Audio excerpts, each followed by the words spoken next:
For over a century, this photograph remained in an archive at the University of Alabama, labeled simply as Three Sisters, Montgomery County, around 1898. Historians had looked at it, preserved it, and digitized it. Not many paid it much attention. It appeared unremarkable. Just another portrait of another family trying to endure the harsh truths of the Jim Crow South. Nothing about it hinted at mystery. Nothing pointed to impossibility until Dr. Patricia Hayes zoomed in. Dr. Hayes, a medical historian at Vanderbilt University, had spent 3 years digitizing photographs of black families from the post-Reconstruction era. She had processed thousands of images, cataloging faces, clothing, and locations. Most of the work was routine and repetitive. Then, one afternoon in March 2023, she opened the file with the three sisters. She began her usual process, checking image quality, adjusting resolution. And then she noticed something in the youngest sister's arms that made her breath stop. The musculature was wrong, not just strong but impossibly dense for a 16-year-old girl living in poverty in 1898. The definition was visible even through the fabric of her dress, belonging on a laborer twice her age. Dr. Hayes leaned closer to her screen, her heart racing. She had seen something like this before, but only in modern medical journals documenting one of the rarest genetic conditions known to science. A condition that wouldn't be identified for another 99 years. If you're drawn to hidden mysteries and old photographs, hit that subscribe button and give this video a like. What we're about to uncover will change how you see history forever. The photograph was catalogued as item 4-127 in the University of Alabama's Reconstruction Era archive. When Dr. Hayes first opened the digital file, she followed her standard protocol, checking metadata, confirming the date and location, and examining the image for any damage that might affect preservation. Montgomery County, Alabama, 1898. 3 subjects, female, estimated ages 16 to 18. Rural setting, likely sharecroppers or domestic workers. She made her preliminary notes and zoomed in to verify image quality. That's when she saw it. The youngest sister's forearms, partially visible below the 3/4-length sleeves of her dress, showed muscle definition that shouldn't have existed. Not on a teenage girl, not in 1898. Not while living in the grinding poverty of the post-slavery South where chronic malnutrition was the norm. The striations were visible even in the grainy photograph, the density unmistakable. Her shoulders were broader than her sister's, her neck thicker, her entire upper body suggesting physical development that defied the context. Dr. Hayes had spent 15 years studying historical health conditions, examining thousands of photographs from this era. She knew what malnourished bodies looked like, what manual labor produced, what poverty carved into flesh and bone. This was different. This was exceptional in a way that made her hands tremble as she adjusted the zoom. She had seen this kind of musculature before, but only in modern medical journals, only in case studies of a genetic condition so rare that fewer than 100 cases had been documented worldwide. A condition that science hadn't even identified until 1997, 99 years after this photograph was taken. Dr. Hayes sat back from her computer, her mind racing through the impossibility of what she was seeing. She needed confirmation. She needed someone to tell her she wasn't imagining this. She picked up her phone and called Dr. Marcus Freeman, a geneticist at Johns Hopkins who specialized in muscle development disorders. When he answered, she didn't waste time on pleasantries. "Marcus," she said, her voice tight with suppressed excitement, "I need you to look at something, and I need you to tell me if I'm losing my mind." 2 days later, Dr. Marcus Freeman stood in Dr. Hayes' office at Vanderbilt, staring at the photograph on her large monitor. He had flown in from Baltimore that morning, skeptical but intrigued. Patricia Hayes didn't make frivolous claims. If she thought she had found something impossible, it deserved investigation. The image filled the screen. Three sisters, Alabama, 1898. Patricia zoomed in on the youngest sister, isolating her upper body, her arms, her shoulders. The evidence was there, undeniable even within the limitations of 19th century photography. Marcus leaned closer, adjusting his glasses, his trained eye cataloging what he saw. Myostatin-related muscle hypertrophy, a genetic condition caused by mutations in the MSTN gene that regulates muscle growth. In normal human development, myostatin acts as a brake on muscle tissue, preventing excessive growth. When that gene is mutated, the brake fails. Muscle develops with extraordinary density and volume, creating a physique that appears almost sculptural, even without exercise or training. The condition is vanishingly rare. Since its identification in 1997, fewer than 100 cases have been documented worldwide. Most are discovered in infancy, when parents notice their baby is unusually muscular. These children grow into adults with twice the muscle mass of typical individuals, exceptional strength, and remarkable resistance to physical fatigue. Marcus studied the youngest sister's deltoid muscles, visible even through her dress fabric. Her forearms showed striations that would require years of intense manual labor in anyone without the condition. But this wasn't just labor. This was genetic architecture written into her DNA, expressed in every muscle fiber. The shoulder width, Marcus said quietly, pointing to the screen. The neck thickness, the visible muscle density in the forearms. Patricia, this fits every clinical marker we use for diagnosis today. Patricia nodded, her expression tense. I know, but this is 1898. Marcus continued, voicing the impossibility they were both thinking. We didn't identify this condition for another 99 years. There's no way anyone looking at this girl would have understood what they were seeing, which means... Patricia said slowly, she went through her entire life with no one understanding what she was. No medical explanation, no framework for comprehension. Marcus sat down heavily in the chair across from Patricia's desk. We need to find out who she was. We need to know what her life was like. The back of the photograph provided their first clue. When Patricia had initially catalogued the image, she had photographed both sides. On the reverse, in careful script faded to brown with age, someone had written Ruby, Esther, and Grace. Montgomery County, summer 1898. 3 names, no surname, no specific location beyond the county. But it was a starting point. Patricia began with the 1900 United States Census, the closest complete record to the photograph's date. Montgomery County, Alabama, had a black population of nearly 30,000 in 1900. Most worked as sharecroppers, domestic servants, or manual laborers.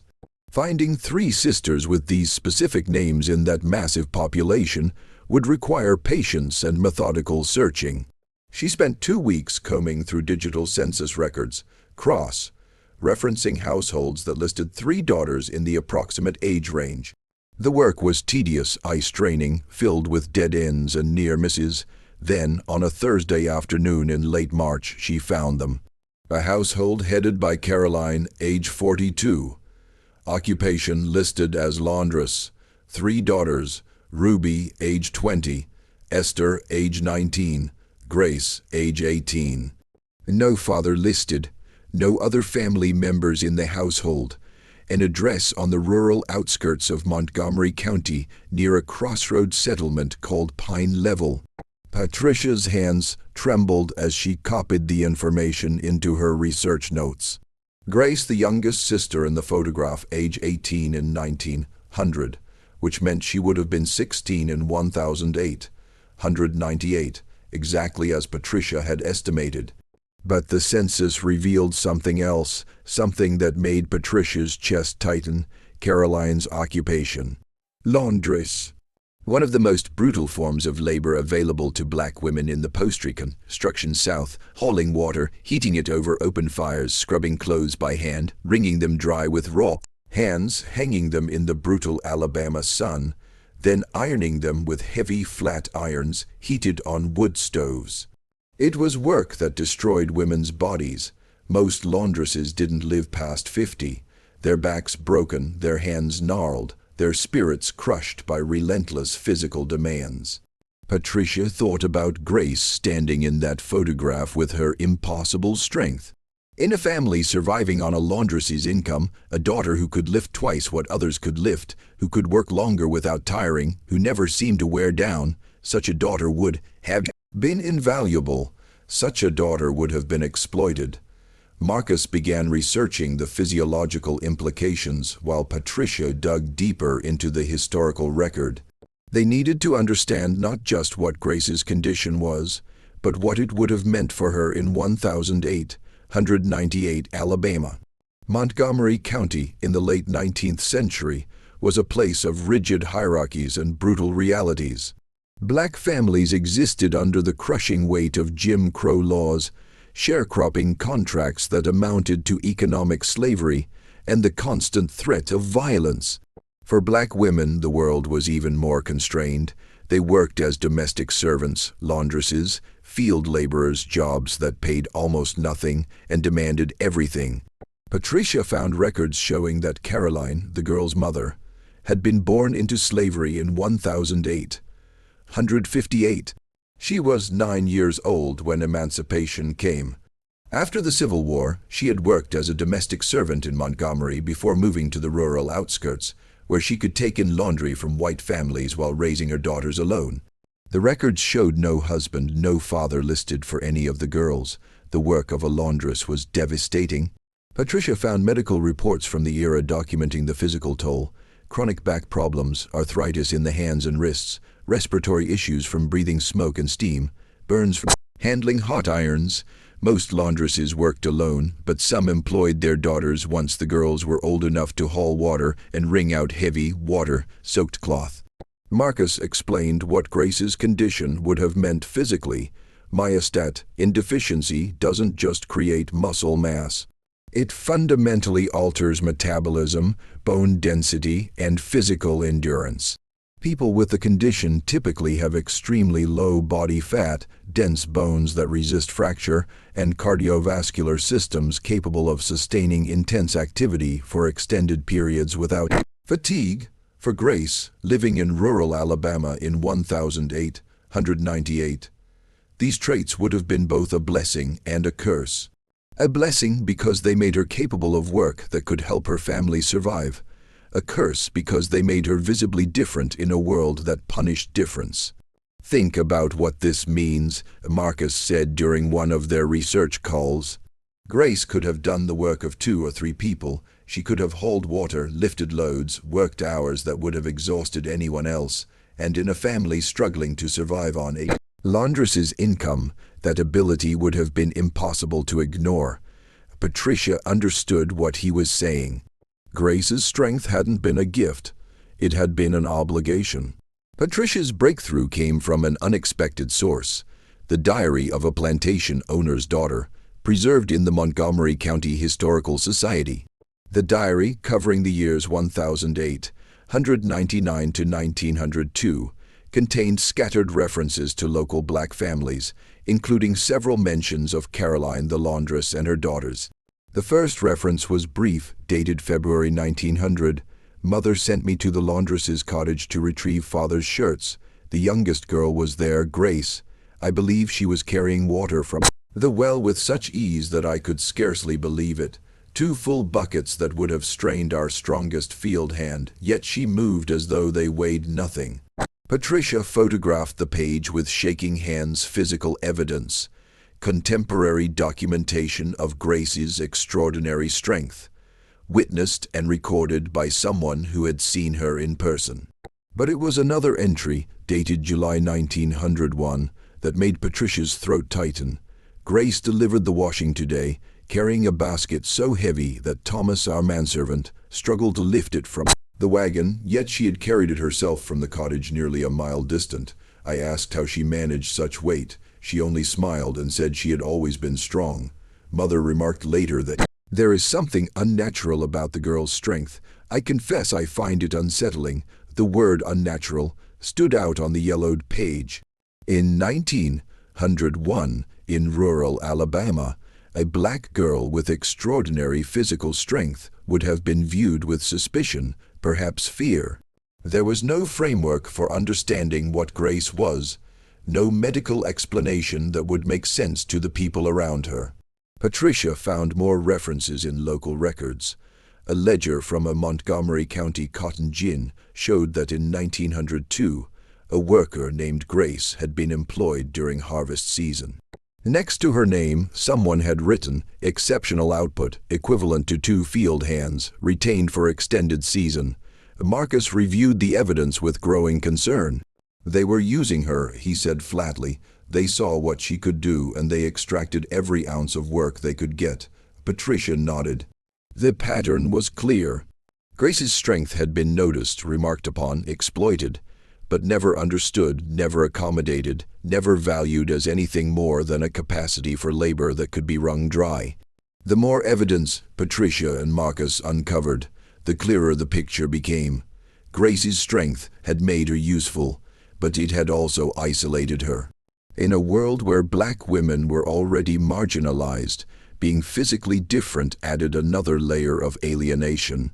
Patricia found a hospital admission record from 1904 at a charity clinic in Montgomery. The handwriting was barely legible, the paper water-stained, but the content was unmistakable. Patient Grace, age 22, admitted for treatment of severe lacerations to both hands sustained while operating laundry equipment. Patient reports working extended hours to support family. Physical examination reveals extraordinary muscle development in arms, shoulders, and back. Musculature appears almost masculine in density and definition. No signs of disease. Etiology unknown. Marcus examined a photograph of the admission record. The doctor had no framework for understanding what he was seeing, he said. He notes the musculature is unusual but can't explain it. This was 1904. Genetics barely existed as a science. The concept of genetic mutations affecting muscle development wouldn't be articulated for another 90 years. But what struck Patricia was the injury itself. Grace's hands had been severely lacerated while operating laundry equipment, not because she was careless, but likely because she was applying force beyond what the equipment was designed to handle. Her strength had damaged the machinery, and the machinery had damaged her in return. Patricia found more evidence in county records. In 1906, Grace was listed as a worker at a lumber mill outside Montgomery. The notation in the employment ledger read, "Grace, exceptional strength, capable of handling logs that require 2 men, paid standard wage." Capable of doing the work of 2 men, Marcus observed, but paid the wage of 1 woman. And in 1906 Alabama, that woman's wage would have been a fraction of what a man earned. Patricia discovered that Grace had married in 1908. The marriage certificate listed her husband as Samuel, a sharecropper. But the 1910 census showed something that made Patricia pause. The household listed Grace and Samuel, but no children. The notation under children born was 0. The notation under children living was also 0. Marcus noted the significance immediately. Myostat deficiency can sometimes affect fertility, not always, but in some documented cases, yes. If Grace was unable to have children, that would have been yet another way she was different. Another way she didn't fit the expected role for a woman in that time and place. After 1910, the documentary trail went cold. Patricia searched through census records, death certificates, property records, church registries, nothing. Grace seemed to have disappeared from the historical record entirely. This wasn't uncommon for black women in rural Alabama, especially those who didn't own property, didn't have children, and didn't leave behind anything considered worth preserving. But for Patricia, the absence felt personal. She had spent 6 months following Grace's life through fragmentary evidence. The thought of losing her to historical oblivion was unbearable. She expanded her search, posting inquiries on genealogical forums and reaching out to local historical societies across Alabama. She contacted descendants of families who had lived in Montgomery County during that era, asking if anyone remembered stories about a woman named Grace who possessed extraordinary strength. For weeks, nothing. Then, in late September 2023, Patricia received an email from a woman named Lorraine Mitchell, a retired schoolteacher in Birmingham. The subject line read, "I think my grandmother knew Grace." Patricia's hands shook as she opened the message. Lorraine explained that her grandmother, Beatrice, had grown up in Pine Level in the early 1900s. Beatrice had died in 1989 at age 94, but she had often told stories about her childhood, including memories of a woman who lived near her family. "My grandmother used to talk about a woman named Grace who could do things no one else could do," Lorraine wrote. She said Grace could lift a wagon wheel by herself, that she worked in the fields alongside men and never showed signs of tiring. But grandmother also said Grace was lonely. People were afraid of her strength or jealous of it or both. Grandmother said Grace was kind but kept to herself. She died young, grandmother thought, maybe in her early 40s, just worn out despite all that strength. Patricia read the email 3 times, her vision blurring with tears, worn out despite all that strength. It was the perfect heartbreaking summary of Grace's life. She contacted Lorraine immediately, and over the following weeks, they worked together to piece together what Beatrice had remembered. Grace had continued working through the 1910s and 1920s, always in physical labor, always pushing her body beyond what seemed humanly possible. She had remained married to Samuel until his death in 1928. After that, the memories became vague. As Patricia and Marcus pieced together Grace's story, another pattern emerged, one that reframed her entire life. Grace's strength hadn't just sustained her, it had saved her entire family. Patricia traced the lives of Grace's mother and sisters through census records, city directories, and church registries. Caroline, the mother, lived to age 68, extraordinarily old for a laundress in that era. Most women in her profession died by 50, their bodies broken by relentless physical labor. But Caroline had survived, and the records suggested why. By 1905, Caroline was no longer listed as a laundress. Her occupation had changed to keeping house, which typically meant she was retired or semi-retired. Patricia found property records showing that Caroline owned the small house where she lived, unusual for a black woman in rural Alabama at that time. Someone had helped her buy that house. Someone had provided the financial stability that allowed her to stop destroying her body with laundry work. Grace's sisters had both married by 1905. Ruby married a carpenter and had 5 children. Esther married a teacher and had 4 children. Both families appeared regularly in census records through the 1920s and beyond, establishing households, raising children, creating futures. Patricia showed Marcus the pattern. "Look at the timeline," she said. Caroline stops working as a laundress in 1905. The sisters marry around the same time. Both establish stable households, and Grace is listed as a mill worker in 1906, a field laborer in 1908, a lumber worker in 1912. She never stops. Marcus understood immediately. Grace was supporting all of them, her wages, her labor. She was the foundation that allowed her mother to retire and her sisters to marry men who weren't wealthy. Patricia found more evidence.